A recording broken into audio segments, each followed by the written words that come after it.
paz do Senhor, queridos. Aqui Pastor Elcio Rodrigues, passando para deixar algumas sugestões para os nossos estimados professores. Então, você vai ministrar no próximo domingo? Já foi escalado pelo pastor? Glória a Deus, que Deus abençoe ricamente todos os professores que estarão diante de suas classes neste próximo domingo, com esta tremenda lição da palavra de Deus. Mas me diga aí, quando você se lembra que vai dar o ensino da escola dominical, dá um friozinho na barriga? Com certeza, né? Então, eu quero te confessar que até hoje eu também sinto esse friozinho na barriga quando vou ensinar ou quando vou pregar. Todos nós somos iguais. E tem um detalhe, não podemos jamais perder essa emoção. Esta emoção é um dos sinais que nós temos o ministério do ensino. Sim, é exatamente esse sentimento misto de responsabilidade e emoção que domina a vida de uma pessoa que ama o ensino da palavra de Deus. Um outro sinal que identifica o mestre é que ele nunca recusa a tarefa de ensinar. O seu coração pode até estremecer, mas mesmo assim ele segue em frente. Ele confia no Senhor. Talvez você esteja dizendo dentro de você mesmo aí, querendo me fazer essa pergunta ou me dizer: pastor, eu nem sei se tenho o ministério de ensino. Comecei a dar aulas recentemente, ainda tenho muita dificuldade. Olha, se você está nessa situação, em dúvidas, eu vou te dar o termômetro espiritual que pode aferir a presença do ministério de mestre na vida de uma pessoa sem deixar qualquer dúvida. Sabe qual é? Quando uma pessoa está disposta a dar a sua vida inteira para aprender, para adquirir o conhecimento da palavra de Deus, então esta pessoa é, sem dúvida alguma, alguém propenso ao ministério de mestre.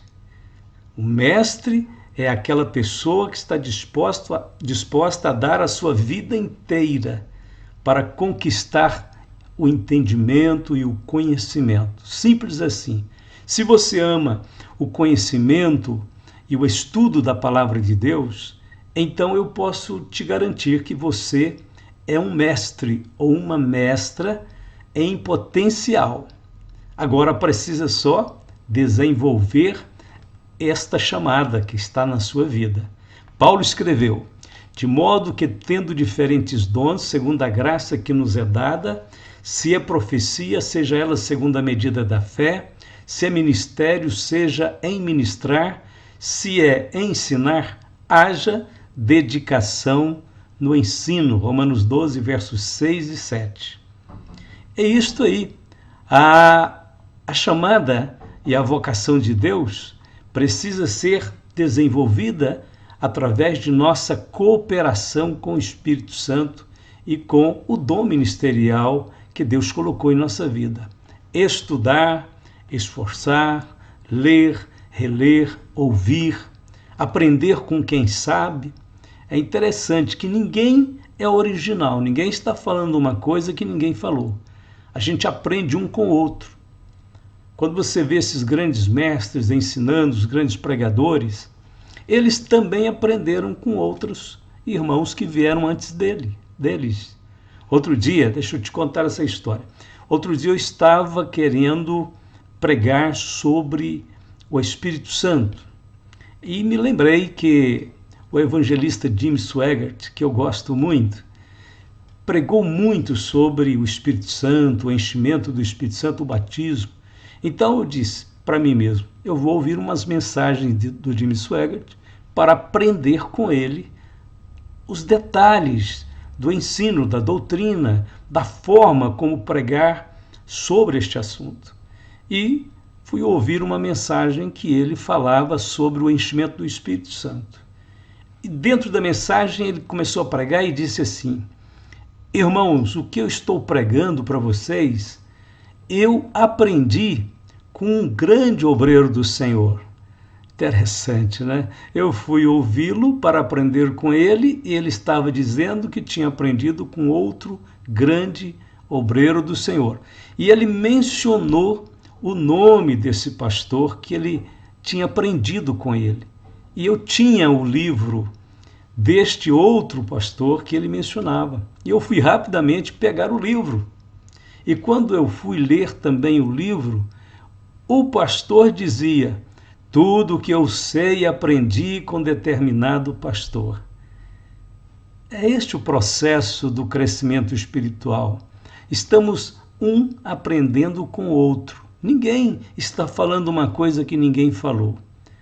É um processo. A Igreja do Senhor Jesus tem mais de 2.000 anos de história. E nesse período já passaram por este mundo grandiosos mestres que deixaram livros, que deixaram ensinos, e nós aprendemos com eles, ensinamos outros e os outros vão ensinando outros. De maneira que o dom e o ministério de mestre, ele está na sua vida. É só desenvolvê-lo. Você ama a palavra de Deus, você gosta de ensinar, você quer aprender, então siga em frente. Você tem o ministério de mestre. Agora é crescer dentro deste ministério. Glória a Deus. Portanto, queridos irmãos, esta é a minha introdução hoje. Agora, eu quero te convidar para a gente pensar um pouquinho sobre um ponto da lição. Como você pode ver na lição que já está gravada, você vai ouvir a minha introdução, e logo na introdução eu cito 5 deveres da igreja, que são eles, conforme está gravado.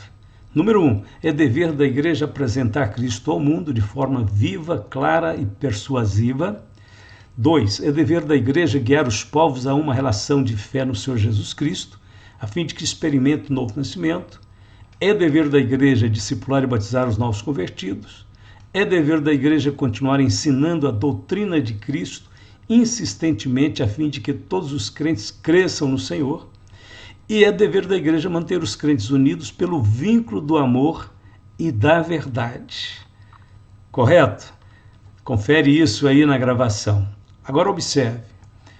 Eu troquei a palavra missão pela palavra dever.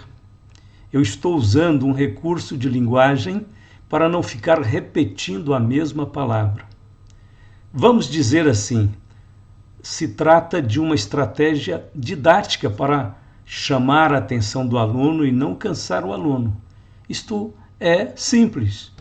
Se você observar bem estes cinco deveres, você verá que eles resumem toda a lição do próximo domingo. É a espinha dorsal do ensino da lição. Mas um detalhe, se eu fosse gravar a lição novamente, eu faria uma pequena mudança na ordem desses deveres. Sim, exatamente. O ensino é assim. Quando a gente revê o ensino, a gente percebe que ele ainda pode ficar mais claro, melhor ainda.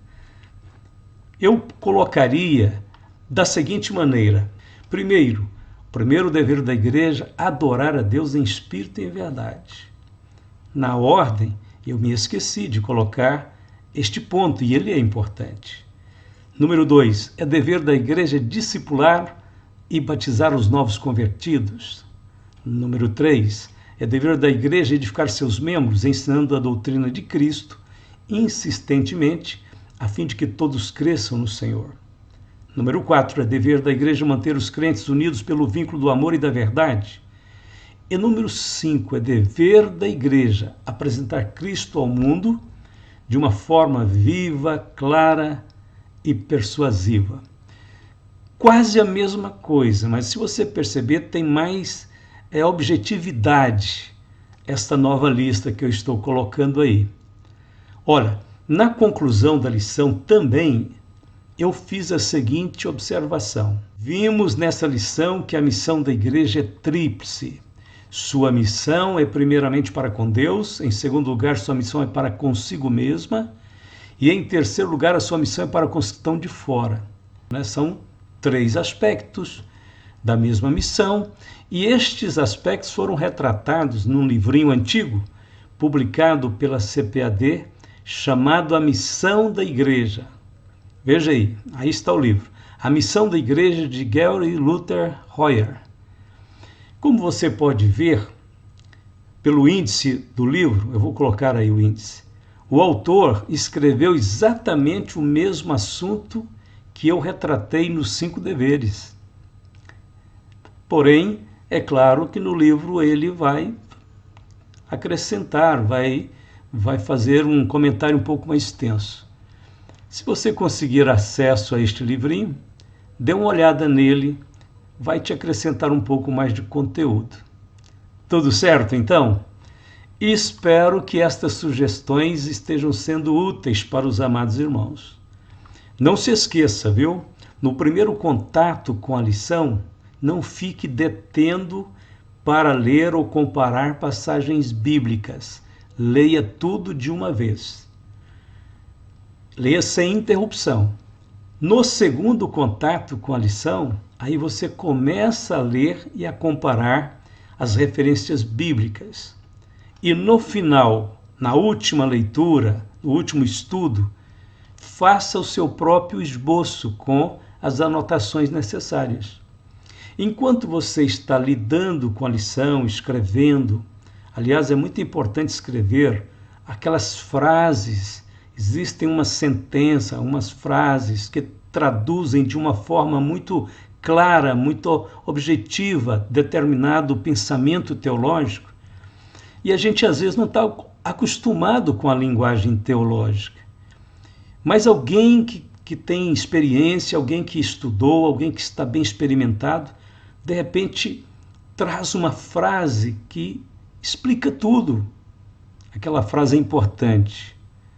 Tome aquela frase, anote no seu esboço, nas suas anotações, porque quando você faz esse processo de ler e escrever, aquilo que é tão importante, a linguagem técnica da teologia, a linguagem didática que ajuda a esclarecer o aluno, começa a fazer parte do seu vocabulário, da sua forma de expressar. E você acaba, então, incorporando conhecimento na sua forma de falar e de expressar. Então, aproveite tudo que é de bom de outras pessoas que Deus tem usado, acrescente ao seu próprio conteúdo, peça a Deus a bênção, ajoelhe, peça a Deus a bênção, que sua aula vai ser espetacular, vai ser incrível. Que Deus possa abençoar a todos, então. Para este momento, por enquanto é só isto. Logo voltaremos com mais alguma sugestão. Obrigado, Deus abençoe e fique na paz.